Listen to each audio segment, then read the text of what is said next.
اتنی دیر میں تو اچھی چلتی ہوئی پرچون کی دکان نہیں برباد ہوتی. یہ کر گئے واردات. یہ اس ملک کو یہاں تک پہنچانے والے لوگ ہی یہ ہیں. اس سے پہلے جب ہم کہتے تھے کہ خان صاحب مہنگائی ہوئی ہے تو خان صاحب نے ارشاد فرمایا تھا کہ اگر مہنگائی زیادہ لگے تو آپ نے بیلجیم کی طرف دیکھنا ہے. یہ بتانا بھول گئے کہ یہ بیلجیم دنیا میں کہاں واقع ہے اور بیلجیم کی مثال میں کیوں لوں. جب اقتدار میں آنا تھا تب تک تو خان صاحب مجھے ہالینڈ کی مثالیں دیا کرتے تھے کہ اس کا وزیر اعظم سائیکل پہ آتا ہے. یہ الگ بات کہ اقتدار میں آنے کے بعد ایک دن کے لیے بھی ہیلی کاپٹر سے فواد چودھری صاحب کے ایجاد کردہ 55 روپے والے ہیلی کاپٹر سے نیچے اترنا نصیب نہیں ہوا موصوف کو. وزیر اعظم نے جیسا کہ فرمایا ہے، کہتے ہیں کہ سوچتا رہتا ہوں عوام کے لیے کیا کروں.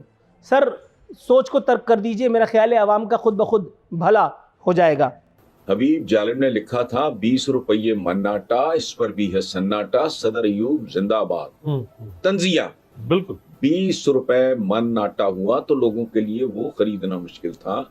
جب اس نے حبیب جالب نے پروٹیسٹ کیا، سناٹا یہ مردوں کی قوم ہے، سناٹا ہے یہاں تو قیامت آنی چاہیے، چونکہ 20 روپے میں ایک مناٹا کون خریدے. محمد علی ایک ہمارے پرائم منسٹر پہلے فائنانس منسٹر بھی تھے، انہوں نے کہا تھا کہ وہ وقت دور نہیں ہے جیسے یہ کلچر شروع قرضوں کا اگر یہ ہوتا ہے کہ پاکستان کو قرض چکانے کے لیے بھی قرض لینا پڑے.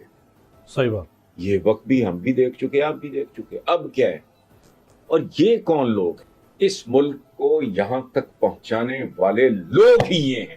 فواد چودھری صاحب بھی وزیر اعظم پاکستان کے ہم نوا نکلے. انہوں نے ارشاد فرمایا کہ پاکستان میں کئی کروڑ انسانوں کے اس دیش میں، اس ایک ایٹمی پاکستان میں عمران خان کے لیول کا کوئی آدمی نہیں.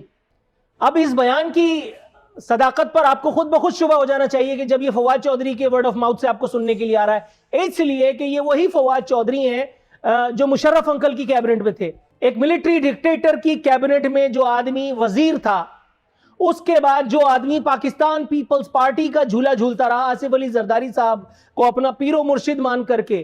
گیلانی صاحب کو میں اپنے پروگرام میں 3 دفعہ چلا چکا ہوں، اب نہیں چلاؤں گا بھائی. گیلانی صاحب کو اس زمانے میں انہوں نے جب کورٹ نے ان کو سزا دی تھی، یہ اس وقت گیلانی صاحب کو رحمت اللہ علیہ بتایا کرتے تھے، جس کی پاداش میں ان کو گیلانی صاحب نے، وہ بھی ان سے دھوکہ کھا گئے تھے، اپنا سیاسی مشیر لگایا تھا، مشاورت کے درجے پر فائز ہو گئے تھے. اور اب وہی آدمی جب کھڑا ہو کر کے یہ کہہ رہا ہے کہ پورے پاکستان میں عمران خان کے لیول کا کوئی آدمی نہیں، تو آپ اس آدمی کے اس بیان کا لیول ذرا ملاحظہ کیجئے جو تیسری مرتبہ یہی بات گھما پھرا کر کے کسی اور آدمی کے بارے میں کہہ رہا ہے. فرما رہے ہیں فواد چودھری صاحب کے اپوزیشن رہنما بونے ہیں، 6.5 فٹ 6.25 فٹ کے ہینڈسم باز آئے ہم تو 13 روپے. اشیاء صرف مہنگی سے مہنگی قوت خرید میں نہیں آ رہی. گھی کی قیمت میں گھی مافیا نے، خان صاحب تو بتاتے رہتے ہیں کہ میں بے بس ہوں، مافیاؤں کا راج ہے. وزیر اعظم تو ہم نے بس یہ بتانے کے لیے رکھا ہے کہ اس ملک میں فلاں مافیا ہے، اس ملک میں ڈھمکا مافیا ہے. اگر ادویات والوں نے ڈس لیا تو کہیں گے اس نے ڈس لیا، اگر پیٹرول والوں نے ڈس لیا تو کہیں گے کہ اس نے ڈس لیا. خان صاحب کی دنیا میں سب سے زیادہ سنی جاتی ہے یہ کہنا ہے اگین وزیر اطلاعات فواد چودھری صاحب کا. سر یہ تو بات آپ کی ٹھیک ہے، شاید ایسا ہی ہو کہ خان صاحب کی دنیا میں سب سے زیادہ سنی جاتی ہے. نہیں اگر سنی جاتی تو وہ بے بس مجبور پاکستانی عوام کی قصر وزیر اعظم میں نہیں سنی جاتی. وزیر اعظم ہاؤس سے ٹکرا کر ہماری یہ صدائیں، یہ چیخیں، یہ آہو بکا، یہ آہو فہاں لوٹ آتی ہے. ایک شعر بھی ذہن میں آیا تھا لیکن معاذ اللہ بڑا ہی مشرکانہ تھا، اس لیے میں نے خود ہی اس شعر کا گلا گھونٹ دیا.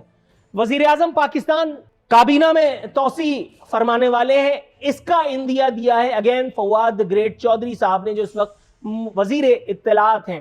اور یقین جانیے پاکستانی لولی لنگڑی جمہوریت کے لیے کابینہ کی یہ توسیع عین ضروری ہے. ایٹمی ریاست کو ہیلی کاپٹر، جہاز، ٹینک کچھ نہیں مل رہا تھا اپنے لوگوں کو بچانے کے لیے، اور وہ جن پر ہم تورا کرتے ہیں، جن کو ہم متون کرتے ہیں، جن کو ہم بنیاد پسند ٹیررسٹ کہتے ہیں، اس میں ملا عمر کے لڑکے کا، وزیر دفاع کا حال یہ ہے کہ ایک لڑکے کو 6 سالہ بچے کو کنویں سے ریسکیو کرنے کے لیے وہاں خود کھڑا ہے وزیر دفاع. پاکستان میں وزیر دفاع جو بیچارہ اپنا ہی وزیر دفاع اپنی دفاع کرنے سے مجبور ہے. بدقسمتی سے ہماری معیشت اتنی زیادہ متحمل نہیں ہو سکتی. ہم اتنے زیادہ امیر ملک نہیں ہیں کہ ہم اپنی عوام کو اتنا ریلیف دے سکیں. اس ملک میں مہنگائی ہے، گویا اس سے بڑی خوشی کی خبر کیا ہوگی کہ قتال فی سبیل اللہ تو نہیں، تاہم قتال کرنے کے بعد، معاشی قتال کرنے کے بعد